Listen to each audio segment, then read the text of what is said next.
सत श्री अकाल जी। मेरा नाम है बेअंत सिंह। अज के लैक्चर में आपां गल करांगे खेतीबाड़ी बिल किसानी बिलों बारे। 5 जून 2020 नूं अपने देश के राष्ट्रपति श्री रामनाथ कोविंद जी ने एक अध्यादेश ऑर्डीनेंस पास किया जो 17 सितंबर 2020 नूं लोक सभा विच अते 20 सितंबर 2020 नूं राज सभा विच पास होने तो बाद 27 सितंबर 2020 नूं राष्ट्रपति के साइन होने उपरंत एक बिल एक्ट बन गया। वो 3 बिल की सी चर्चा करते हैं। पहला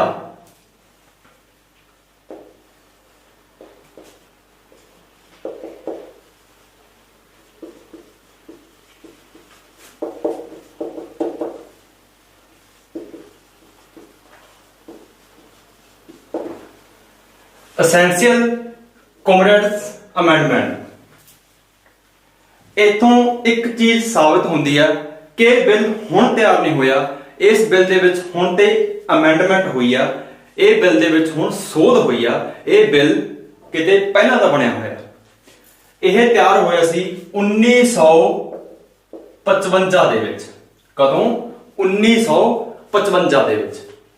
ते जेकर पंजाबी विच सीधे अर्थ दसां तां इहदा मतलब बनदा है जरूरी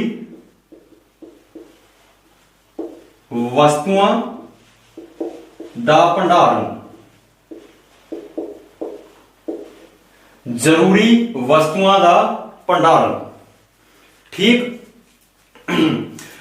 1947 जदों अपना भारत देश आजाद होया तां 2 राज पंजाब अते बंगाल नूं एक संताप भोगना पिया।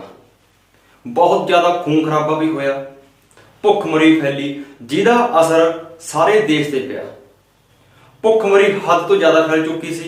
हर एक इंसान नूं 3 चीज़ां लोड़ हुंदी है, रोटी, कपड़ा ते मकान। मकान ते कपड़े बिना सर सकदा है, किते ना किते मकान अते कपड़े बिना सर सकदा है, पर रोटी बिना नहीं सर सकदा। खाण वाले अन्न की पूर्ति करने लई PL 480 के तहत PL 480 के तहत अमरीका तो अपने देश कणक आउंदी सी। PL 480 के तहत हुण उस कणक नूं सरकार तो लैके हर एक घर तक पहुंचाउण लई, जिन्ने भी भारतीय जनता उन्हां तक पहुंचाउण लई विचकार विचोलियां दा होना भी जरूरी सी, मिडलमैन। ते वो की करदे सी, खाण वाली चीज़ां दा भंडारण कर लैंदे सी। जो भी चीज़ां खाण वालियां सी उन्हां दा भंडारण करदे सी। उस भंडारण नूं रोकण दे लई यह बिल बनाया गया सी। उस भंडारण नूं रोकण दे लई यह बिल बनाया गया सी, एसेंशियल कमोडिटीज अमेंडमेंट एक्ट, जो हुण आपां पढ़ रहे हैं। ते उहदे बाद विच जो हुण होया सैक्शन 2A इहदे विच जोड़िया गया। सैक्शन 2A ਇਹ मैं तुहानूं दस चुकिया भी जदों ये बिल बनिया सी उदों भंडार नूं रोकण वास्ते सी भी कोई ज्यादा लिमिट तो ज्यादा भंडार ना कर सके। जेकर कोई भंडार करदा सी तां उहदे ते हरजाना लगदा सी जां उहनूं बनदी सज़ा मिलदी सी। ठीक, पर हुण की कीता गया, सैक्शन 2A दे विच 7 चीज़ां रखियां गईयां। सैक्शन 2A दे विच 7 चीज़ां रखियां गईयां ने। नंबर 1 ड्रग्स, जिन्हों आपां नशीला पदार्थ कह दिंदे हां। नशीला पदार्थ 1। नंबर 2 कॉटन, कपाह जुड़ियां हुई चीज़ां सारियां, कपाह। नंबर 3 फर्टिलाइजर, जिन्हों आपां खादां रेहां स्प्रेहां कह दिंदे हां, खादां। नंबर 4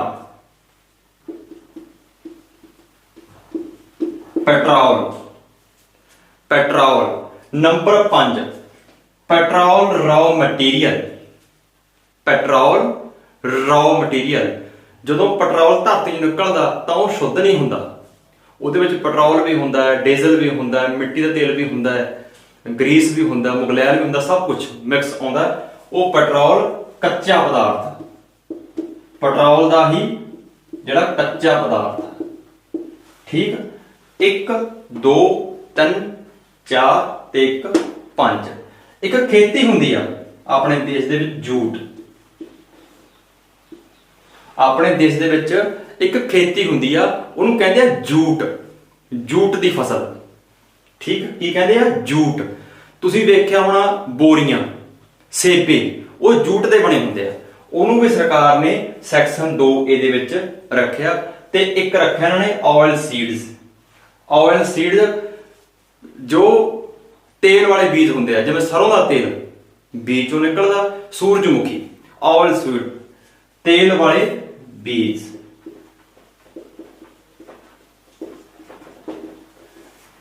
ਇਹ 7 ਚੀਜ਼ਾਂ ਸਰਕਾਰ ਨੇ ਹੁਣ ਸੈਕਸ਼ਨ 2A ਦੇ ਵਿੱਚ ਰੱਖ ਲਈਆਂ। ਤੇ ਕੀ ਕਿਹਾ ਗਿਆ? ਇਹਨਾਂ ਦੇ ਉੱਪਰ ਸਰਕਾਰ ਦੀ ਨਿਗਰਾਨੀ ਰਹੂਗੀ। ਜੋ ਇਹਨਾਂ ਦੀ ਸਟੋਰੇਜ ਕਰੂਗਾ, ਜੋ ਵੀ ਲਿਮਟ ਹੋਊਗੀ, ਉਸ ਤੋਂ ਜ਼ਿਆਦਾ ਨਹੀਂ ਕਰ ਸਕਦਾ। ਤੇ ਨਾਲ ਦੀ ਨਾਲ ਇੱਕ ਸੈਕਸ਼ਨ ਹੋਰ ਬਣਾਇਆ ਗਿਆ, ਇੱਕ ਸੈਕਸ਼ਨ ਹੋਰ ਤਿਆਰ ਕੀਤਾ ਗਿਆ। ਉਹਦਾ ਨਾਮ ਰੱਖਿਆ ਗਿਆ section 3(1)A, section 3(1)A, section 3(1)A। ਜ਼ਿਆਦਾ ਮਸਲਾ ਇਸੇ ਗੱਲ ਦਾ ਛੜਿਆ ਹੋਇਆ, ਸੈਕਸ਼ਨ 3(1)A। ਇਹਦੇ ਵਿੱਚ ਕੀ ਕੀਤਾ ਗਿਆ? ਕਹਿੰਦੇ ਜੋ ਚੀਜ਼ਾਂ ਇਹਦੇ ਵਿੱਚ ਰੱਖੀਆਂ ਗਈਆਂ ਵੀ ਤੁਸੀਂ ਜਿੰਨਾ ਮਰਜ਼ੀ ਉਹਦਾ ਭੰਡਾਰਨ ਕਰ ਲਵੋ, ਤੁਸੀਂ ਜਿੰਨਾ ਮਰਜ਼ੀ ਉਹਨਾਂ ਦਾ ਭੰਡਾਰਨ ਕਰ ਲਵੋ। ਫੂਡ ਸਟਫ, ਕਣਕ, ਝੋਨਾ, ਪਿਆਜ਼, ਟਮਾਟਰ, ਆਲੂ, ਉਹ ਚੀਜ਼ਾਂ ਜੋ ਡੇਲੀ ਹਰ ਇੱਕ ਪਰਿਵਾਰ ਆਪਣੇ ਰਸੋਈ ਘਰ ਦੇ ਵਿੱਚ ਵਰਤੋਂ ਵਿੱਚ ਲੈ ਕੇ ਆਉਂਦਾ ਹੈ। ਠੀਕ, ਉਹ ਚੀਜ਼ਾਂ ਨੂੰ ਕਹਿੰਦੇ ਤੁਸੀਂ ਜਿੰਨਾ ਚਾਹੋ ਓਨਾ ਸਟੋਰ ਕਰ ਸਕਦੇ ਹੋ। ਜਿਵੇਂ ਕਿ ਪਿਆਜ਼ ਹੋ ਗਿਆ, ਆਲੂ ਹੋ ਗਿਆ, ਕਣਕ ਹੋ ਗਈ, ਚੌਲ ਹੋ ਗਏ। ਠੀਕ, ਕਹਿੰਦੇ ਵੀ ਤੁਸੀਂ ਜਿੰਨਾ ਚਾਹੋ ਇਹਨਾਂ ਨੂੰ ਸਟੋਰ ਕਰ ਸਕਦੇ ਹੋ। ਇਹਦੀ ਕੋਈ ਲਿਮਟ ਨਹੀਂ, ਇਸ ਦੀ ਕੋਈ ਵੀ ਲਿਮਟ ਨਹੀਂ, ਤੁਹਾਡੇ ਤੇ ਕੋਈ ਕਾਰਵਾਈ ਨਹੀਂ ਹੋਊਗੀ। ਹਾਂ, ਪਰ ਇੱਕ ਸ਼ਰਤ ਹੈ, ਜੇਕਰ ਇਹਦਾ ਪ੍ਰਾਈਸ 1 ਸਾਲ ਦੇ ਵਿੱਚ, ਇਹਦਾ ਮੁੱਲ 1 ਸਾਲ ਦੇ ਵਿੱਚ ਦੁੱਗਣਾ ਹੋ ਜਾਵੇ, ਜਾਂ ਫਿਰ ਜੋ ਪਿਛਲੇ 5 ਸਾਲ ਦੀ ਔਸਤ ਚੱਲੀ ਆ ਰਹੀ ਹੈ, ਰੇਟ ਵਧਣ ਦੀ ਔਸਤ ਚੱਲੀ ਆ ਰਹੀ ਆ, ਉਸ ਦੇ ਨਾਲੋਂ ਇੱਕਦਮ 1.5 ਗੁਣਾ ਹੋ ਜਾਵੇ, ਫਿਰ ਸਰਕਾਰ ਇਹ ਚੀਜ਼ਾਂ ਨੂੰ ਆਪਣੀ ਨਿਗਰਾਨੀ ਹੇਠ ਲੈ ਸਕਦੀ ਆ। ਜਾਂ ਫਿਰ ਕੋਈ ਯੁੱਧ ਛਿੜ ਜੇ, ਜਾਂ ਦੇਸ਼ ਵਿੱਚ ਭੁੱਖਮਰੀ ਫੈਲ ਜਾਵੇ, ਫਿਰ ਵੀ ਸਰਕਾਰ ਇਹਨਾਂ ਨੂੰ ਆਪਣੀ ਨਿਗਰਾਨੀ ਹੇਠ ਕਰ ਸਕਦੀ ਆ। ਪਰ ਕੋਈ ਜ਼ਰੂਰੀ ਨਹੀਂ ਹੈਗਾ, ਪਰ ਜ਼ਰੂਰੀ ਨਹੀਂ ਹੈਗਾ। ਇਸੇ ਤਰ੍ਹਾਂ ਜੋ 7 ਚੀਜ਼ਾਂ ਸਰਕਾਰ ਨੇ ਇਹਦੇ ਵਿੱਚ ਰੱਖੀਆਂ ਨੇ ਸੈਕਸ਼ਨ 2A ਦੇ ਵਿੱਚ, ਕੀ ਕਿਹਾ ਗਿਆ? ਇਹ ਸਾਡੀ ਨਿਗਰਾਨੀ ਹੇਠਾਂ ਰਹਿਣਗੀਆਂ। ਜਿੰਨਾ ਅਸੀਂ ਲਿਮਟ ਕਹਾਂਗੇ ਓਨੀ ਹੀ ਲਿਮਟ ਦੇ ਵਿੱਚ ਰੱਖ ਸਕਦੇ ਨੇ, ਜ਼ਿਆਦਾ ਇਹਦਾ ਸਟੋਰ, ਇਹਦਾ ਭੰਡਾਰ ਨਹੀਂ ਹੋਊਗਾ। ਪਰ ਇੱਥੇ ਵੀ ਇਹੀ ਗੱਲ ਲਿਖੀ ਗਈ ਆ ਵੀ ਕਦੋਂ ਮਰਜ਼ੀ ਆਹ 7 ਚੀਜ਼ਾਂ ਨੂੰ ਸੈਕਸ਼ਨ 2A ਦੇ ਬਾਹਰ ਕਰ ਸਕਦੇ ਨੇ ਤੇ ਕਿਸੇ ਚੀਜ਼ ਨੂੰ ਇਹਦੇ ਵਿੱਚ ਜੋੜ ਸਕਦੇ ਆ, ਐਡ ਵੀ ਕਰ ਸਕਦੇ ਆ। ਠੀਕ, ਇਹ ਗੱਲ ਸਮਝ ਲੱਗੀ? ਤੇ ਸਰਕਾਰ ਨੂੰ ਜਦੋਂ ਇਸ ਬਾਰੇ ਪੁੱਛਿਆ ਗਿਆ ਵੀ ਤੁਸੀਂ ਨੇ ਸੈਕਸ਼ਨ 3A ਕਿਉਂ ਬਣਾਇਆ, ਇਸ ਐਕਟ ਦੇ ਵਿੱਚ ਇਹ 2 ਸੈਕਸ਼ਨ ਬਣਾਏ ਨੇ ਖਾਸ ਕਰ, ਚਲੋ ਇਹ ਤਾਂ ਫਿਰ ਵੀ ਠੀਕ ਹੈ। ਸੈਕਸ਼ਨ 3A ਤੁਸੀਂ ਨੇ ਕਿਉਂ ਬਣਾਇਆ? ਠੀਕ, ਸਰਕਾਰ ਕਹਿੰਦੀ, ਉਹਨੇ ਇੱਕ ਅੰਕੜੇ ਪੇਸ਼ ਕੀਤੇ, ਕਹਿੰਦੀ ਸਨ 1955 ਤੇ 2019 ਦੇ ਵਿੱਚ, 1955 ਦੇ ਵਿੱਚ ਕਹਿੰਦੇ ਜਿਹੜੀ ਕਣਕ ਸੀ, 1955 ਦੇ ਵਿੱਚ ਜਿਹੜੀ ਕਣਕ ਸੀ ਉਹ ਕਹਿੰਦੇ ਵੀ 10 ਮਿਲੀਅਨ ਟਨ ਸੀ। ਕਿੰਨੀ ਸੀ? 10 ਮਿਲੀਅਨ ਟਨ। ਤੁਹਾਨੂੰ ਮੈਂ ਦੱਸ ਦਵਾਂ, 1 ਮਿਲੀਅਨ ਦੇ ਵਿੱਚ 10 ਲੱਖ ਹੁੰਦਾ ਤੇ 1 ਟਨ ਦੇ ਵਿੱਚ 1000 ਕਿਲੋ ਹੁੰਦਾ। ਕਹਿੰਦੇ ਵੀ ਭਾਰਤ ਦੇਸ਼ ਦੇ ਵਿੱਚ 10 ਮਿਲੀਅਨ ਟਨ ਸੀ, ਜੋ ਵੱਧ ਕੇ 2019 ਦੇ ਵਿੱਚ 100 ਮਿਲੀਅਨ ਟਨ ਹੋ ਗਈ, 100 ਮਿਲੀਅਨ ਟਨ ਹੋ ਗਈ। ਤੇ ਇਸੇ ਤਰ੍ਹਾਂ ਝੋਨਾ ਕਹਿੰਦੇ ਜੀ 25 ਮਿਲੀਅਨ ਟਨ ਸੀ, 1955 ਦੇ ਵਿੱਚ, ਜੋ ਵੱਧ ਕੇ 110 ਮਿਲੀਅਨ ਟਨ ਹੋ ਗਿਆ। ਠੀਕ।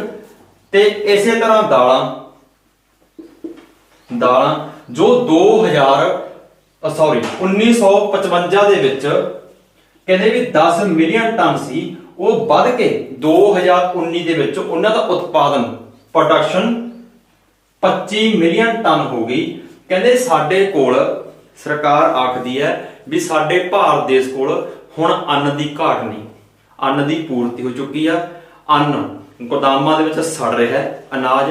ਇਸ ਕਰਕੇ ਅਸੀਂ ਇਹਨੂੰ ਸੈਕਸ਼ਨ 3(1)A ਦੇ ਵਿੱਚ ਰੱਖਿਆ ਵੀ ਜਿੰਨਾ ਚਾਹੋ ਤੁਸੀਂ ਉਹਨੂੰ ਓਨਾ ਸਟੋਰ ਕਰ ਸਕਦੇ ਹੋ, ਤੁਹਾਡੇ ਤੇ ਕੋਈ ਰੋਕ ਨਹੀਂ, ਕੋਈ ਪਾਬੰਦੀ ਨਹੀਂ ਹੈਗੀ। ਤੇ ਹੁਣ ਇਹਦੇ ਨੁਕਸਾਨ ਫਾਇਦੇ ਕੀ ਹੋ ਸਕਦੇ ਆ, ਆਪਾਂ ਸਭ ਸਮਝਦਾਰ ਹਾਂ।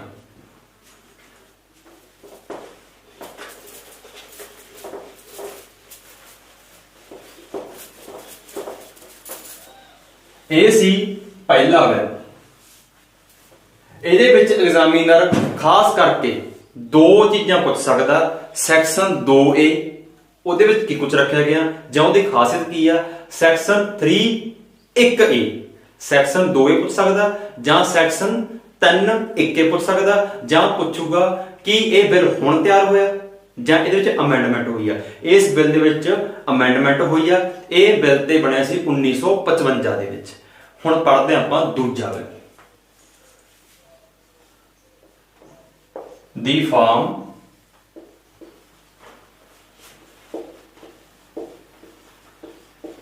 produce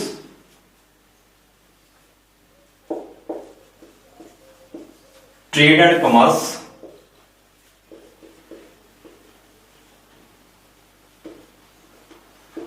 promotion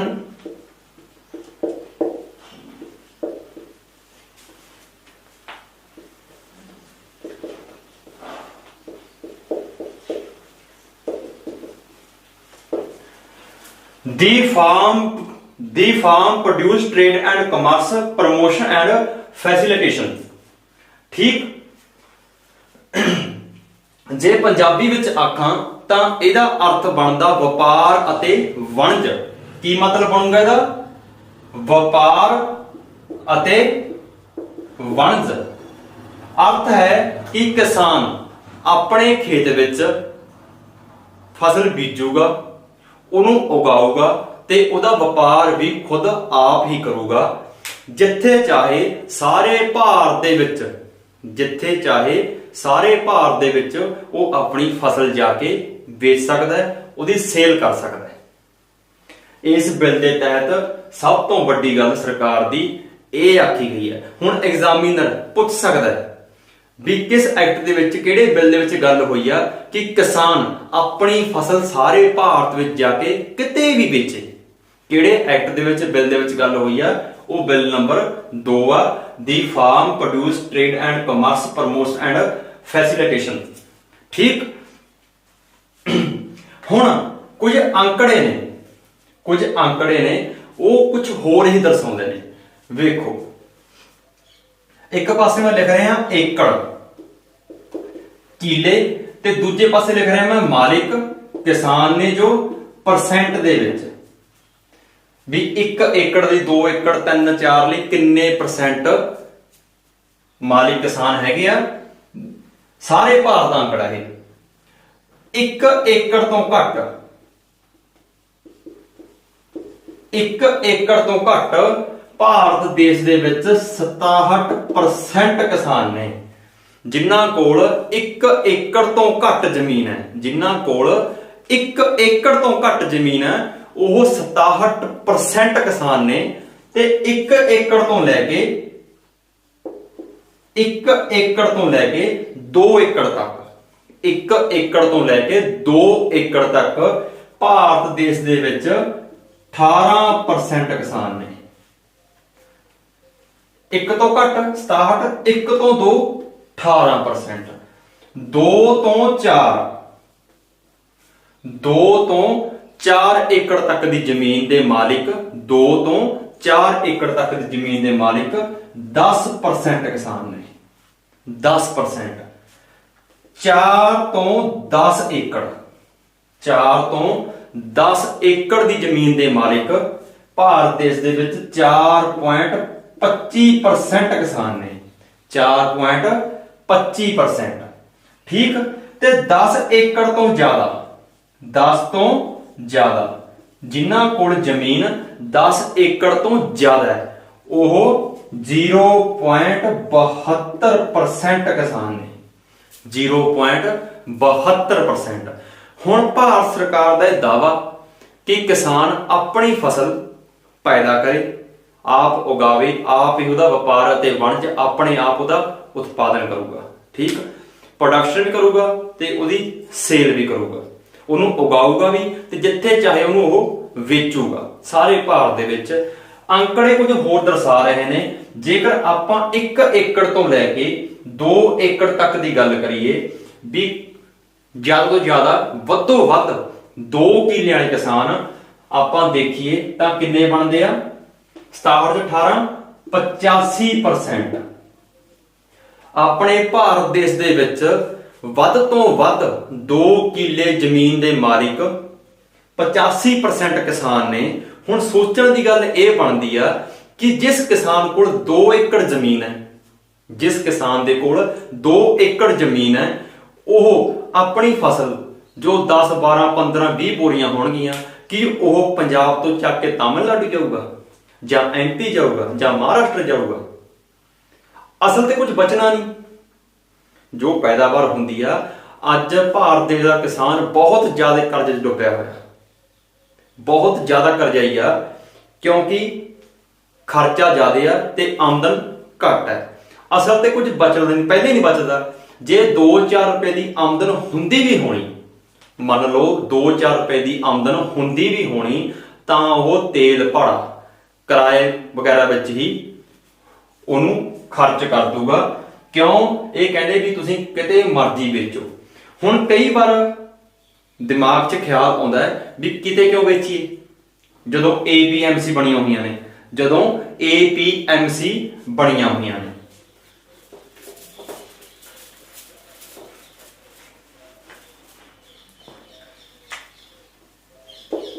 APMC ਇਹਦੀ ਫੁੱਲ ਫਾਰਮ ਬਣਦੀ ਆ agriculture produce marketing committee. Agriculture produce marketing committee ਆਪਣੇ ਭਾਰਤ ਦੇ ਵਿੱਚ ਲਗਭਗ ਅਪਰੋਕਸੀਮੇਟਲੀ ਲਗਭਗ ਇਹ 7000 ਨੇ, ਜਿਨ੍ਹਾਂ ਨੂੰ ਆਪਾਂ ਮੰਡੀਆਂ ਕਹਿ ਦਿੰਦੇ ਆ। ਜਿਨ੍ਹਾਂ ਨੂੰ ਆਪਾਂ ਮੰਡੀਆਂ ਕਹਿ ਦਿੰਦੇ ਆ, ਇਹ 7000 ਦੇ ਕਰੀਬ ਬਣਦੀਆਂ ਨੇ। ਹੁਣ ਕਿਸਾਨ ਇਹਨਾਂ ਮੰਡੀਆਂ 'ਚ ਆਪਣੀ ਫਸਲ ਵੇਚਦਾ ਤੇ ਜਦੋਂ ਪ੍ਰਾਈਵੇਟ ਸੈਕਟਰ ਹੀ ਐਂਟਰ ਹੋ ਗਿਆ ਵੀ ਕਿਤੇ ਮਰਜ਼ੀ ਵੇਚੇ, ਕਿਸੇ ਨੂੰ ਵੀ ਵੇਚੇ ਤੇ ਕੋਈ ਖਰੀਦੂਗਾ ਵੀ, ਕੋਈ ਪ੍ਰਾਈਵੇਟ ਖਰੀਦੂਗਾ। ਜਦੋਂ ਪ੍ਰਾਈਵੇਟ ਸੈਕਟਰ ਐਂਟਰ ਹੋ ਗਿਆ, ਹੁਣ ਇੱਕ ਸਰਕਾਰੀ ਮੰਡੀ ਦੇ ਬਾਹਰ ਪ੍ਰਾਈਵੇਟ ਕੰਪਨੀਆਂ ਖੜੀਆਂ ਨੇ ਤੇ ਇੱਕ ਭੋਲਾ ਭਾਲਾ ਕਿਸਾਨ ਆਪਣੀ ਝੋਨਾ ਜਾਂ ਕਣਕ ਦੀ ਭਰੀ ਹੋਈ ਟਰਾਲੀ, ਕੋਈ ਰੇੜੀ, ਕੋਈ ਬੋਰੀ, ਕੋਈ 2 ਬੋਰੀਆਂ, ਕੋਈ 100 ਬੋਰੀ, ਜਿੰਨੀ ਵੀ ਉਹਦੇ ਕੋਲ ਹੈ, ਉਹ ਮੰਡੀ 'ਚ ਵੇਚਣ ਆਉਂਦਾ ਤੇ ਬਾਹਰ ਖੜੇ ਪ੍ਰਾਈਵੇਟ ਸੈਕਟਰ ਦੇ ਮੁਲਾਜ਼ਮ ਕਹਿੰਦੇ ਆ ਵੀ ਤੁਹਾਨੂੰ ਕਿੰਨਾ ਰੇਟ ਮਿਲਦਾ? ਉਹ ਕਹੂਗਾ ਮੈਨੂੰ 1800 ਮਿਲਦਾ ਜਾਂ ਮੈਨੂੰ 2000 ਮਿਲਦਾ। ਮੰਨ ਕੇ ਚੱਲੋ ਹੁਣ 2000 ਮਿਲ ਰਿਹਾ ਇਹ ਪੈਸੇ ਇਹਦੀ ਫਸਲ ਦਾ। ਉਹ ਕੀ ਕਹਿਣਗੇ? ਅਸੀਂ ਤੈਨੂੰ 2500 ਦਿੰਦੇ ਆ, ਅਸੀਂ ਤੈਨੂੰ 2500 ਦਿੰਦੇ ਆ, ਤੇਰੀ ਫਸਲ ਸਾਨੂੰ ਦੇ ਦੇ। ਉਹ ਭੋਲਾ ਭਾਲਾ, ਉਹਨੂੰ ਲੱਗੂਗਾ ਮੈਨੂੰ ਤਾਂ ਇਨਕਮ ਹੋ ਰਹੀ ਹੈ, ਮੇਰੀ ਆਮਦਨ ਜ਼ਿਆਦਾ ਹੋ ਰਹੀ ਹੈ, ਉਹ ਆਪਣੀ ਫਸਲ 2500 ਨੂੰ ਵੇਚ ਦੂਗਾ। ਦੂਜੇ ਸਾਲ ਮੰਨ ਕੇ ਚੱਲੋ ਮੰਡੀ ਜੋ ਸਰਕਾਰੀ ਮੰਡੀ ਦਾ ਰੇਟ ਹੈ ਉਹ ਉਹਨਾਂ ਨੇ 2500 ਕਰਤਾ ਤੇ ਉਹ ਕਹਿ ਰਹੇ ਨੇ ਜੋ ਬਾਹਰ ਖੜੇ ਦੂਜੇ ਸਾਲ ਵੀ ਸਾਨੂੰ 3000 ਦੇ ਦੇ, ਵੀ 3000 ਰੇਟ ਨਾਲ ਤੇਰੀ ਫਸਲ ਸਾਨੂੰ ਦੇ ਦੇ, ਤੇ ਕਿਸਾਨ ਤਾਂ ਫਿਰ ਵੇਚਣੀ ਆ। ਹੁਣ ਜੇ 2-3 ਸਾਲ ਇਹੀ ਕੁਝ ਚੱਲਿਆ ਤਾਂ ਸਰਕਾਰ ਕੀ ਆਖੂਗੀ? ਸਾਡੀ ਤਾਂ ਜੀ APMC ਘਾਟੇ ਵਿੱਚ ਆ ਗਈ, ਇਹ ਤਾਂ ਘਾਟੇ ਦਾ ਸੌਦਾ ਹੋ ਗਿਆ ਸਰਕਾਰ ਲਈ, ਅਸੀਂ ਤਾਂ ਇਹਨੂੰ ਵੇਚ ਰਹੇ ਹਾਂ।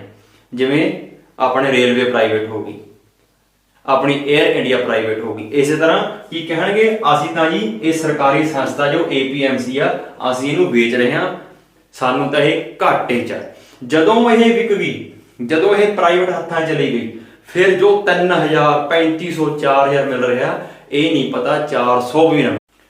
ਹੁਣ ਪੰਜਾਬ ਸਰਕਾਰ ਲਈ APMC ਦੇ ਕੁਝ ਅੰਕੜੇ ਤੁਹਾਨੂੰ ਦੱਸਦੇ ਆ। ਮੰਡੀਆਂ ਦੇ ਉੱਪਰ ਸਰਕਾਰ ਦਾ 3 ਤੋਂ 4% ਟੈਕਸ ਹੁੰਦਾ। ਜ਼ਰੂਰੀ ਨਹੀਂ ਹਰੇਕ ਸਟੇਟ 3 ਤੋਂ 4% ਲਗਾਵੇ, ਉਹ ਉਹਨਾਂ ਦੀ ਇੱਛਾ। 3 ਤੋਂ ਘੱਟ ਵੀ ਕਰ ਸਕਦੀ ਹੈ, 4 ਤੋਂ ਜ਼ਿਆਦਾ ਵੀ ਕਰ ਸਕਦੀ ਹੈ। ਪੰਜਾਬ ਸਰਕਾਰ ਨੇ 2019-20 ਦੇ ਵਿੱਚ ਪੰਜਾਬ ਸਰਕਾਰ ਨੇ APMC ਤੇ ਟੈਕਸ ਲਾਇਆ 8.5%।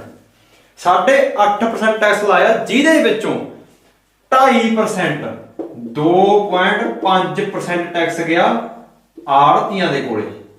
ਜਿਹੜੇ ਮਿਡਲਮੈਨ ਸੀ ਉਹਨਾਂ ਨੂੰ ਕਮਿਸ਼ਨ ਚਲਾ ਗਿਆ, ਲਗਭਗ ਅਪਰੋਕਸੀਮੇਟਲੀ 2.5% ਕਮਿਸ਼ਨ ਚਲਾ ਗਿਆ। ਜਿੰਨਾ ਕੋਲ ਕਿੰਨਾ ਕੋਲ ਗਿਆ? ਆੜਤੀਆਂ ਕੋਲੇ, ਮਿਡਲਮੈਨ ਕੋਲੇ। ਤੇ 3600 ਕਰੋੜ ਰੁਪਇਆ 3600 ਕਰੋੜ ਰੁਪਇਆ ਪੰਜਾਬ ਸਰਕਾਰ ਨੇ ਸਰਕਾਰੀ ਮੰਡੀਆਂ ਦੇ ਵਿੱਚ ਜੋ ਅਨਾਜ ਦੀ ਖਰੀਦ ਹੋਈ ਉਹਦੇ ਉੱਤੇ 8.5% ਟੈਕਸ ਲਾ ਕੇ ਕਮਾਇਆ। ਕਿੰਨਾ? 3600 ਕਰੋੜ ਰੁਪਇਆ। ਤੇ ਕਮਿਸ਼ਨ ਆੜਤੀਆਂ ਨੂੰ 2.5%, ਜਿਹਦੇ ਵਿੱਚੋਂ ਮਿਡਲਮੈਨ ਆੜਤੀਆਂ ਨੇ ਮਜ਼ਦੂਰ ਵਰਗ ਜੋ ਲੇਬਰ ਕਰਦਾ, ਅਨਾਜ ਦੀ ਸਫਾਈ ਵਗੈਰਾ ਜਾਂ ਬੋਰੀਆਂ 'ਚ ਭਰਨਾ, ਉਹਨਾਂ ਨੂੰ ਵੀ ਜਾਂਦੀ ਹੈ ਅੱਗੇ। ਠੀਕ ਆ, ਇਸੇ ਵਿੱਚੋਂ। ਤੇ ਹੁਣ ਸਰਕਾਰ ਨੇ ਕੀ ਕੀਤਾ? ਇਸ ਵਾਰੀ ਜੋ ਪੈਸਾ ਸੀ ਕਿਸਾਨਾਂ ਦੇ ਖਾਤੇ ਵਿੱਚ ਪਾਇਆ ਗਿਆ ਸਿੱਧਾ। ਮੰਨ ਲਓ ਮੇਰੇ ਕੋਲ ਪੈਸਾ ਆ ਗਿਆ, ਮੇਰੇ ਕੋਲ 1 ਲੱਖ ਰੁਪਇਆ ਆ ਗਿਆ। ਠੀਕ, ਤੇ ਮੇਰੇ ਘਰ ਦੀ ਹਾਲਤ ਇੰਨੀ ਕੁ ਨਾਜ਼ੁਕ ਆ, ਮੈਂ ਇੰਨਾ ਕੁ ਕਰਜ਼ ਡੁੱਬਿਆ ਹੋਇਆ ਕਿ ਉਹ 1 ਲੱਖ ਰੁਪਇਆ ਮੇਰੇ ਕੋਲ ਆਇਆ ਤੇ ਮੇਰੇ ਦਰ ਤੇ ਖੜੇ ਆ ਪਹਿਲਾਂ ਹੀ ਉਹ ਲੱਖ ਰੁਪਇਆ ਹਾਸਲ ਕਰਨ ਦੇ ਲਈ।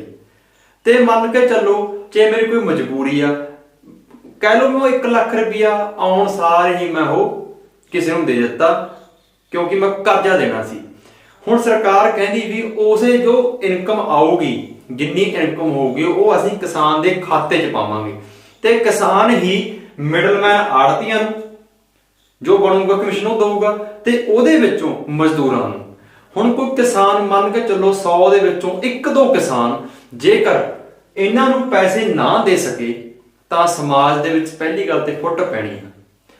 ਤੇ ਕਿਸਾਨ ਕੀ ਸੋਚੂਗਾ ਵੀ ਇਹ ਸਭ ਝੰਜਟ ਤੋਂ ਬਚਣ ਲਈ ਕਿਉਂ ਨਾ ਮੈਂ ਪ੍ਰਾਈਵੇਟ ਸੈਕਟਰ ਦੇ ਵਿੱਚ ਹੀ ਆਪਣੀ ਫਸਲ ਵੇਚ ਦਵਾਂ। ਕਿਉਂ ਨਾ ਮੈਂ ਪ੍ਰਾਈਵੇਟ ਆਪਦੀ ਫਸਲ ਵੇਚਾਂ।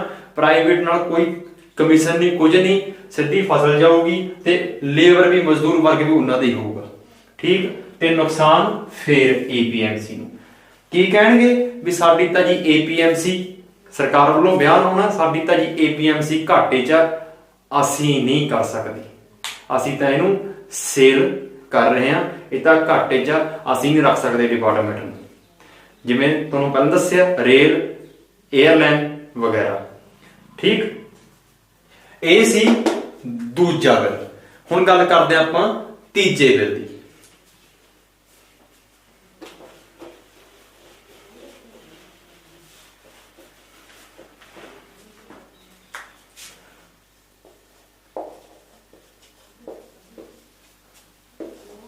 Farmer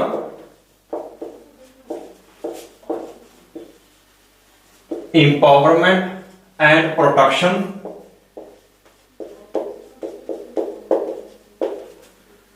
Agreement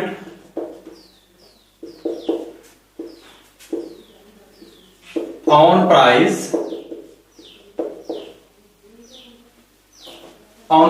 assurance and farm service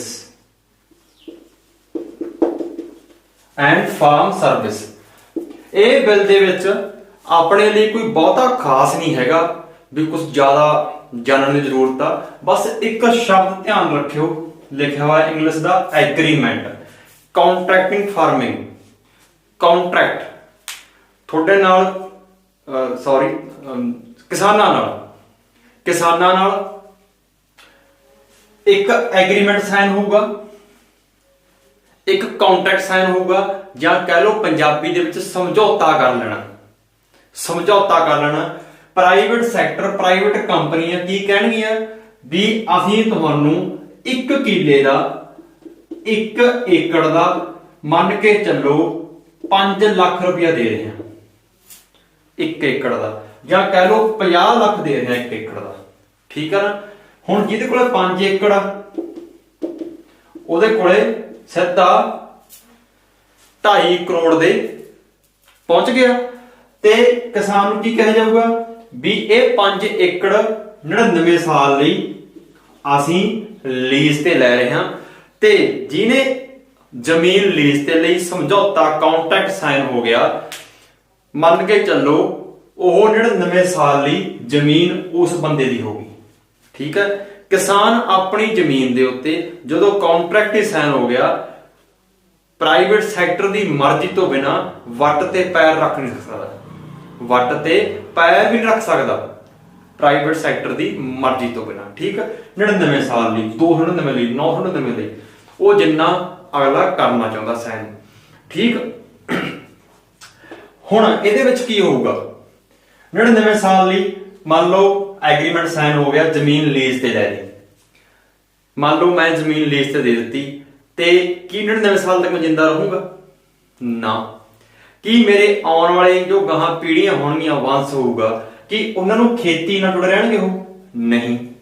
ਕੀ ਉਹਨਾਂ ਨੂੰ ਖੇਤੀ ਕਰਨ ਦਾ ਰੰਗ ਢੰਗ ਪਤਾ ਹੋਊਗਾ ਵੀ ਖੇਤੀ ਕਿਵੇਂ ਕਰਨੀ ਹੈ, ਇਹ 'ਚ ਕੀ ਕੁਝ ਹੁੰਦਾ? ਨਹੀਂ। ਜਦੋਂ ਉਹਨਾਂ ਨੂੰ ਖੇਤੀ ਬਾਰੇ ਨੌਲੇਜ ਹੀ ਨਹੀਂ ਰਹਿਣੀ, ਫਿਰ ਤਾਂ ਉਹਨਾਂ ਕੋਲ ਜ਼ਮੀਨ ਹੋਵੇ ਜਾਂ ਨਾ ਹੋਵੇ ਇੱਕ ਬਰਾਬਰ। ਦੂਜੀ ਗੱਲ, ਕੀ ਪਤਾ ਉਹਨਾਂ ਨੂੰ ਐਗਰੀਮੈਂਟ ਉਹਨਾਂ ਕੋਲ ਖੋ ਜਾਣ, ਕਾਗਜ਼ ਖੋ ਜਾਣ, ਕੁਝ ਵੀ ਹੋ ਸਕਦਾ। ਤੇ ਪਹਿਲਾਂ ਐਗਰੀਮੈਂਟ ਸਾਈਨ ਹੋਇਆ, ਹੌਲੀ ਹੌਲੀ 99 ਸਾਲ ਦੇ ਬਾਅਦ 'ਚ ਇਹ 5 ਏਕੜ ਪ੍ਰਾਈਵੇਟ ਸੈਕਟਰ ਦੇ ਹੀ ਹੋ ਜਾਣੇ ਆ। ਗੱਲ ਸਮਝੇ? ਤੀਜੇ ਬਿੱਲ ਦੇ ਵਿੱਚ ਕੁਝ ਖਾਸ ਨਹੀਂ ਹੈਗਾ, ਬਸ ਇਹ ਯਾਦ ਰੱਖਿਓ ਐਗਰੀਮੈਂਟ। ਠੀਕ। ਹੁਣ ਇਹ 5 ਬਿੱਲ 3 ਬਿੱਲ ਹੋ ਗਏ ਆਪਣੇ। ਜੋ ਇਹਦੇ 'ਚ ਖਾਸ ਗੱਲਾਂ ਸੀ ਤੁਹਾਨੂੰ ਇਹ ਦੱਸੀਆਂ ਗਈਆਂ। ਸਭ ਤੋਂ ਜ਼ਰੂਰੀ ਹੈ ਤਿੰਨੋਂ ਬਿੱਲਾਂ ਦਾ ਨਾਮ ਯਾਦ ਹੋਣਾ। ਜ਼ਰੂਰੀ ਨਹੀਂ ਹੈ ਨਾਮ ਇਕੱਲਾ ਵਿਦਿਆਰਥੀਆਂ ਦੇ ਯਾਦ ਹੋਵੇ, ਹਰ ਇੱਕ ਕਿਸਾਨ ਹੈ ਭਾਵੇਂ ਮਜ਼ਦੂਰ ਹੈ, ਹਰ ਇੱਕ ਨੂੰ ਇਹ 3 ਬਿੱਲਾਂ ਦੇ ਨਾਮ ਯਾਦ ਹੋਣੇ ਚਾਹੀਦੇ ਨੇ। ਤੇ ਜੇਕਰ ਕੋਈ MSP ਕੀ ਹੈ, ਜਾਂ ਇਹ 3 ਬਿੱਲਾਂ ਦੇ ਜੋ 3 ਐਕਟ ਨੇ, ਇਹਨਾਂ ਦੇ ਨੁਕਸਾਨ, ਇਹਨਾਂ ਦੇ ਫਾਇਦੇ, MSP ਤੇ ਸਵਾਮੀਨਾਥਨ ਰਿਪੋਰਟ ਕੀ ਸੀ, ਜਿਹਦਾ ਹਰ ਵਾਰੀ ਚਰਚਾ ਹੁੰਦੀ ਆ, ਸਵਾਮੀਨਾਥਨ ਰਿਪੋਰਟ ਕੀ ਸੀ, ਇਹਨਾਂ ਬਾਰੇ ਜਾਣਨਾ ਚਾਹੁੰਦੇ ਹੋ ਤਾਂ ਵੀਡੀਓ ਨੀਚੇ ਕਮੈਂਟਸ ਦੇਣਾ ਆਪਦੇ। ਤੇ ਜੇਕਰ 30 ਤੋਂ 35% ਕਮੈਂਟ ਆਏ ਤਾਂ ਮੈਂ ਵੀਡੀਓ ਇੱਕ ਹੋਰ ਲੈ ਕੇ ਆਉਂਗਾ, ਜਿਹਦੇ ਵਿੱਚ ਇਹਨਾਂ ਦੇ ਨੁਕਸਾਨ ਜਾਂ ਫਾਇਦੇ, MSP ਤੇ ਸਵਾਮੀਨਾਥਨ ਰਿਪੋਰਟ ਕੀ ਆ ਉਹਦੇ ਬਾਰੇ ਦੱਸੂਗਾ। ਜੇ ਤੁਹਾਨੂੰ ਮੇਰੀ ਇਹ ਜਾਣਕਾਰੀ, ਇਹ ਵੀਡੀਓ ਚੰਗੀ ਲੱਗੀ ਤਾਂ ਲਾਈਕ ਕਰਿਓ, ਸ਼ੇਅਰ ਕਰਿਓ, ਕਮੈਂਟ ਕਰਿਓ। ਤੇ ਜੇਕਰ ਤੁਸੀਂ ਨੇ ਹਾਲੇ ਤੱਕ ਚੈਨਲ ਨੂੰ ਸਬਸਕ੍ਰਾਈਬ ਨਹੀਂ ਕੀਤਾ ਹੋਇਆ ਤਾਂ ਚੈਨਲ ਨੂੰ ਸਬਸਕ੍ਰਾਈਬ ਕਰ ਲਵੋ, ਤੇ ਇੱਕ ਪਾਸੇ ਖੂੰਜੇ 'ਚ ਨਿੱਕੀ ਜਿਹੀ ਘੰਟੀ ਦਿੱਤੀ ਹੋਵੇਗੀ, ਨਿੱਕੀ ਜਿਹੀ ਘੰਟੀ, ਬੈਲ ਆਈਕਨ, ਉਹਨੂੰ ਜ਼ਰੂਰ ਦਬਾ ਲਿਓ ਤਾਂ ਜੋ ਮੇਰੀਆਂ ਆਉਣ ਵਾਲੀਆਂ ਵੀਡੀਓਜ਼ ਸਭ ਤੋਂ ਪਹਿਲਾਂ ਤੁਹਾਡੇ ਤੱਕ ਪਹੁੰਚ ਸਕਣ। ਮੈਨੂੰ ਦਿਓ ਹੁਣ ਆਗਿਆ। ਸਤਿ ਸ਼੍ਰੀ ਅਕਾਲ।